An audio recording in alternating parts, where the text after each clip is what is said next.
திமுக அமைச்சர் மூர்த்தி நேற்று மதுரையில் புத்தாண்டை ஒட்டி நடைபெற்ற நிகழ்வு ஒன்றில் கலந்து கொண்டு பேசி கருத்துகள் தற்போது சர்ச்சையை ஏற்படுத்தியுள்ளது.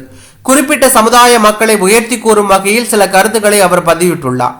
அவர் பேசும்போது, இது ஆண்ட பரம்பரை என்பதை நீங்கள் மனதில் வைத்துக் கொள்ள வேண்டும். பல வரலாறு மறைக்கப்பட்டுள்ளது. நீங்கள் இப்போது படித்திருக்கிறீர்கள்.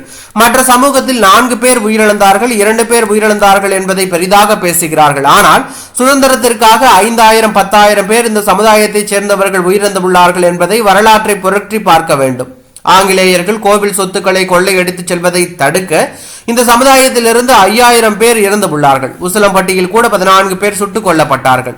நமது சமுதாயத்தில் போதிய படிப்பறிவு அப்போது இல்லாத காரணத்தால் நமது வரலாறுகளை வெளியே கொண்டு வர முடியாத சூழல் இருந்தது. தற்போது பலரும் படித்து அரசு வேலை வாய்ப்பில் பலரும் சேர்ந்து கொண்டிருப்பதை நான் பாராட்டுகிறேன் என அமைச்சர் மூர்த்தி பேசினார்.